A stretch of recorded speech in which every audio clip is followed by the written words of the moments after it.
আসসালামু আলাইকুম। ২০২৪ শিক্ষাবর্ষের সপ্তম শ্রেণীর ইংরেজি বিষয়ের বার্ষিক পরীক্ষার নতুন মান বন্টন আলোকে আজকে আমরা আলোচনা করব ১১ নং প্রশ্নের উত্তর। এই যে ১১ নং প্রশ্নে তোমাদের কনভারসেশন অর্থাৎ কথোপকথন লিখতে হবে। ডায়লগ যেটাকে বোঝায়। তো বন্ধুরা, এই যে তোমরা দেখতে পাচ্ছ তোমাদের জন্য আমরা অনেকগুলো ডায়লগ নিয়ে হাজির করেছি। তবে এই ডায়লগের অর্থ সহ আমরা তোমাদেরকে বুঝিয়ে দিব, অর্থাৎ কনভারসেশন গুলো আমরা তোমাদেরকে অর্থ সহ বুঝিয়ে দিব। তোমরা ধৈর্য সহকারে ভিডিওটি শেষ পর্যন্ত দেখে নিবে। আর তোমাদের বার্ষিক পরীক্ষার জন্য নতুন সিলেবাস হচ্ছে এক্সপিরিয়েন্স, অভিজ্ঞতা ৮, ১২, ১৩, ১৪, ১৫, ১৬। তো বন্ধুরা, তার আগে তোমরা যারা আনসার টু দ্য কোশ্চেন 1 দেখোনি তারা দেখে নিবে। এরপরে ট্রু ফলস ম্যাচিং, এটা তোমাদের জন্য আপলোড করে দিচ্ছি, যারা দেখে নিবে। এরপরে রাইট ফর্ম ভার্ব, এরপর হচ্ছে টেন্স শনাক্ত করা, এরপরে প্রিপজিশন, এরপর হচ্ছে কনজাংশন, এরপর হচ্ছে ভয়েস চেঞ্জ, এরপর হচ্ছে ইনফর্মাল লেটার বলতে সিটি, এটা আমরা দুইটি পর্বে আপলোড করেছি। আর ফর্মাল লেটার বলতে দরখাস্ত অ্যাপ্লিকেশন, এটাকেও দুইটি পর্বে আপলোড করেছি, দেখে নিবে ভিডিওগুলো। আজকে আমরা কনভারসেশন নিয়ে আলোচনা করব, 2-3টি পর্বে শেষ করে দিব। তো দেখো এখানে ১১ নং প্রশ্ন হচ্ছে রাইট কনভারসেশন। তোমাদের সুবিধার্থে বলে দিব, কিন্তু তোমরা স্ক্রিনে দেখতে পাবে ডান দিকে দেখো, তোমরা অর্থ দেখতে পাচ্ছ। এই যে কথোপকথন লেখা, অর্থাৎ ডায়লগ আর কি। তো প্রথমে একটি প্রশ্ন দেখো, এই যে প্রশ্নটির অর্থ দেখো, আমরা তুলে দিচ্ছি। এই যে ধরো তুমি ইউ আর কবির, তুমি কবির, হ্যাঁ, আর স্বপন তোমার ক্লাসমেট। তো এখানে একটা দেখো কথোপকথন বিষয় বলেছে যে রাইট নাও, এখন রাইট এ কনভারসেশন, একটা কনভারসেশন লেখো, কথোপকথন লেখো বিটুইন মাঝে, তোমার মাঝে, বিটুইন ইউ তোমার মাঝে, এন্ড ইউর ক্লাসমেট তোমার ক্লাসমেটের মাঝে, অ্যাবাউট সম্পর্কে, কি সম্পর্কে, the cause and effect of the recent flood and what can be done to address the problem of flooding. এই যে, তো এই যে বন্যার সমস্যা মোকাবেলায় কি করা যেতে পারে সে সম্পর্কে। তো এখানে দেখো, এখানে এই যে দেখো কবিরে বলল, আমরা তোমাদেরকে অর্থ তুলে দিব তোমাদের সুবিধার্থে। তোমরা ডানে অর্থ দেখতে পাবে, এই যে দেখো এখানে কবির বলছে, আরে স্বপন, বন্যা নিয়ে হোমওয়ার্ক শুরু করেছ। এই যে তোমরা এটার অর্থ ডানে দেখে বুঝে নিয়ে সংক্ষেপ করে নিয়ে ঠিক নেই। এরপরে স্বপনে বলল, দেখো এই যে তোমাদের সুবিধার্থে আমরা অর্থ তুলে দিব, এই যে তোমরা অর্থ দেখে দেখে বুঝে সংক্ষেপ করে নিয়ে তোমরা শিখে নিবে।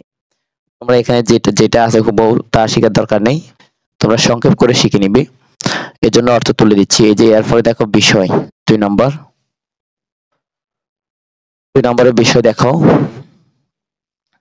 বিষয়ের অর্থ। এরপরে এই রাশেদ, এখানে যেহেতু নাম রাশেদ আছে, ধরো তুমি এই রাশেদকে বলতেছ, এখানে যে নামগুলো উল্লেখ থাকবে প্রশ্নে সেই নাম তোমাকে লিখতে হবে।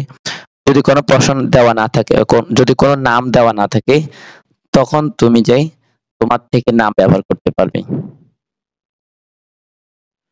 এই যে দেখো, এই যে কনভারসেশনের অর্থ। এরপরে আশা করি দেখতে পাচ্ছ। এরপরে হচ্ছে এই যে এবার রাশেদ বলতেছে, ইউ নো দ্যাট, তুমি কি জানো, আবার স্কুল আমাদের নেক্সট ইত্যাদি। এরপরে হচ্ছে দেখো এই যে 3 নাম্বার প্রশ্ন হচ্ছে dialogue between you and your, তোমার বড় ভাই, বেসড অন দি সিচুয়েশন। হ্যাঁ, এখন এটার কনভারসেশনটির অর্থ দেখো, এই যে এর সাথে মিলিয়ে নাও। এরপরে হচ্ছে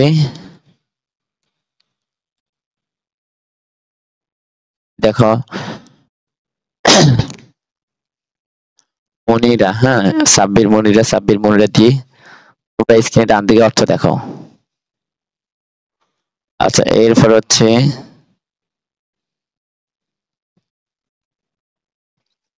এখানে লক্ষ্য করো, আশা করি দেখতে পাচ্ছ।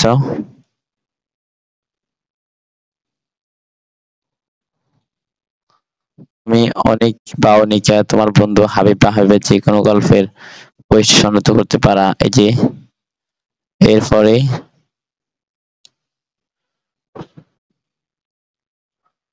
এই দেখো অনেক হ্যালো হাবিব হোয়াটস রং।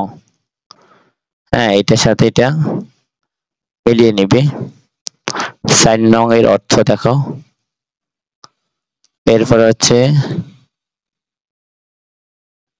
এই যে এটা দেখো ৪ এর বাকি অংশ। হাবিব বলতেছে okay what is point of view, মানে দৃষ্টিভঙ্গি কাকে বলে বা কি। এই যে বাকি অংশ দেখো, বাকি অংশের অর্থ লক্ষ্য করো।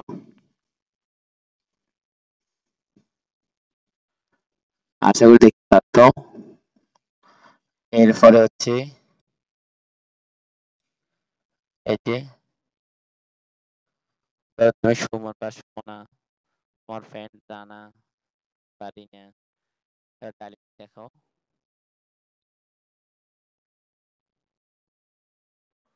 হ্যাঁ, এই যে উত্তর পাচ্ছ অর্থ।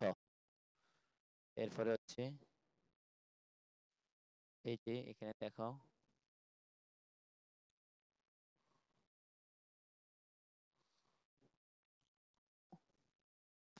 এই যে এটার অর্থ দেখো। এরপরে হচ্ছে বাকি অংশের অর্থ এখানে দেখো। তোমরা তোমাদের মত করে সংক্ষেপ করে নিবে।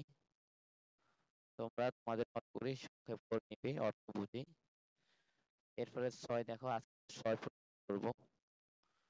যে ৬ ডেঙ্গুটা নিয়ে তোমার এবং তোমার বন্ধুর মধ্যে এক লিখো, মানে কনভারসেশন।